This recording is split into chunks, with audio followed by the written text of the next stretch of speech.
une des philosophies qui est propre à la méthode Imago et à toute la théorie qui lui est liée, c'est vraiment de regarder l'autre personne avec les yeux de la confiance.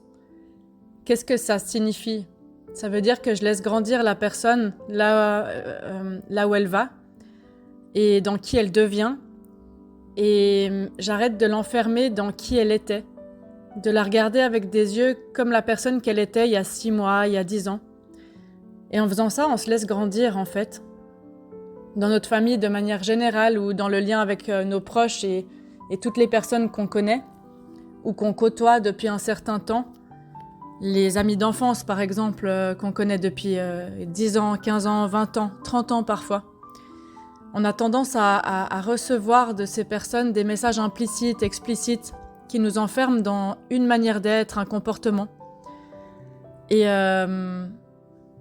c'est à travers l'explicite par la parole. Par exemple, d'entendre de toute façon, toi t'es maladroit, tu fais tout le temps tomber un verre sur la table ou de toute façon, toi tu parles jamais. Et la personne, elle peut avoir été maladroite étant enfant et peut-être que c'est devenu un grand danseur ou une personne qui est devenue un génie ou une génie dans une activité ou un métier qui demande de l'adresse par exemple.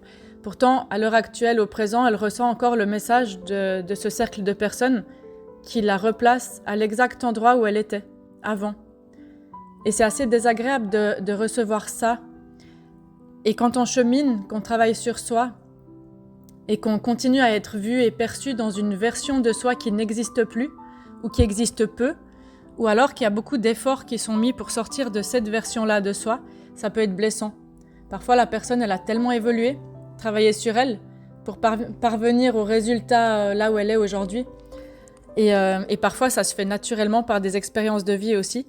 Mais c'est limitant de recevoir ces messages et ça freine la liberté d'être, l'autorisation d'évoluer et de devenir qui on est, de devenir la meilleure version de soi et de se reconnecter à ce qui rend vivant et de vivre en fait la vie qui est bonne pour vous et pas la vie qui est bonne pour ce que les autres veulent pour vous. À travers ces messages, ça enferme en fait, ça enlève la liberté. Et puis Husserl, en philosophie, lui, il dit qu'il y a 2 possibilités de conscience qui s'offrent à nous. Donc c'est la conscience naturelle qui est brute, qui est liée au conditionnement et qui est soumise aux a priori, jugements, de valeurs, qui n'est pas travaillée en fait. Cette conscience-là, elle nous fait définir le monde d'une certaine manière et qui nous enferme. Par exemple, si je connais une personne depuis longtemps, je vais avoir tendance à croire que je la connais. Mais du coup, je m'empêche de la redécouvrir.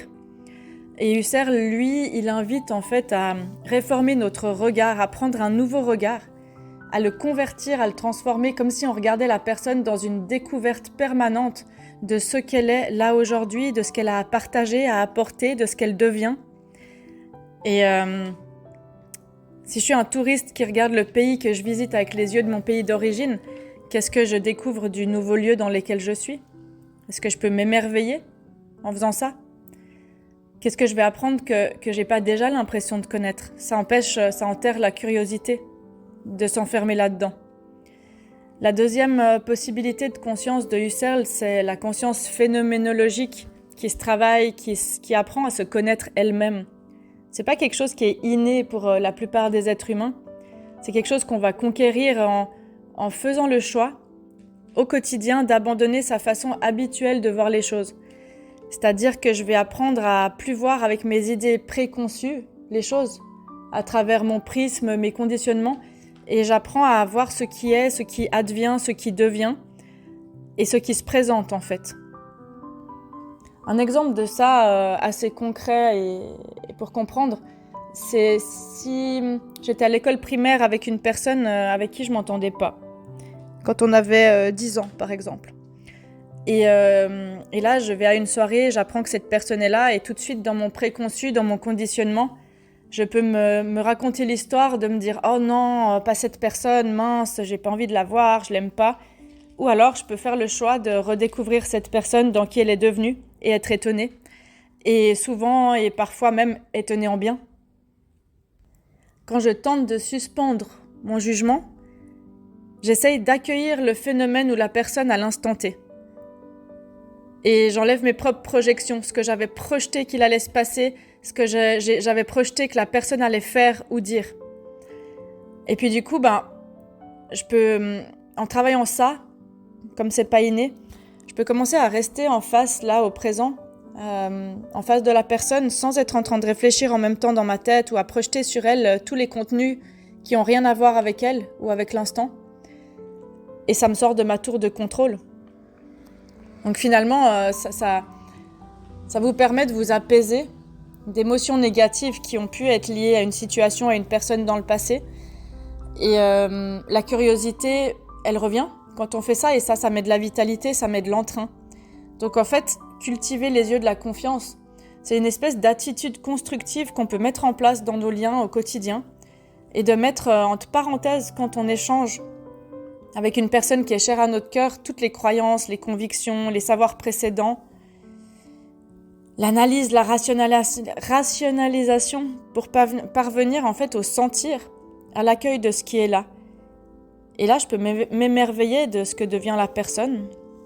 Je peux ouvrir mon cœur à ce qui est là, à ce qui arrive, et à ce que je veux créer dans l'instant. Ça m'ouvre à là maintenant, je veux vivre quoi avec cette personne? Qu'est-ce que je fais pour le créer? Et c'est pas un travail, c'est vraiment un chemin de découverte et une aventure qui est plutôt palpitante à la redécouverte de soi, de l'autre et de tout ce qui nous rend plein de vitalité ici et maintenant dans le lien.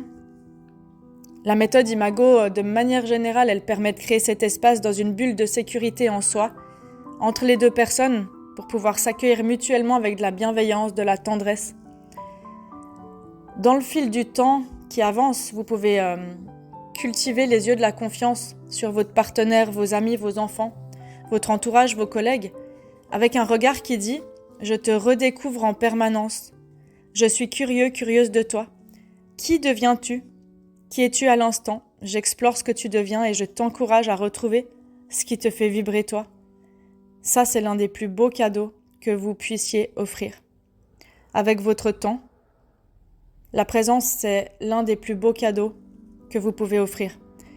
Être présent ou présente, ça se cultive en soi pour pouvoir l'offrir à l'autre et c'est pas quelque chose de facile, mais c'est quelque chose qu'on peut apprendre un petit pas après l'autre.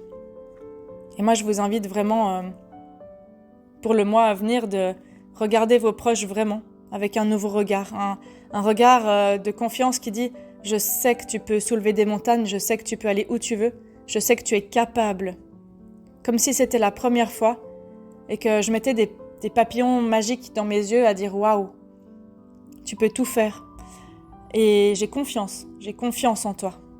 Avec un regard doux, curieux, rempli d'amour, d'émerveillement pour la belle personne que vous avez en face. Et cette petite parcelle de philosophie, elle est là pour vous inviter vraiment à incarner ça et juste laisser la magie opérer parce que vous pourriez bien être émerveillé vraiment. Et vous sentir en lien de plus en plus, ressentir de la paix, de l'harmonie, de l'amour. À vous de jouer. Et dans les moments où l'ego il nous dépasse, il nous rattrape, qu'on est irrité dans le jugement, dans la critique, parce qu'on est humain, d'utiliser ça aide à s'apaiser et ça aide à travailler sur soi surtout. Alors bonne exploration et à tout bientôt. Merci d'être là.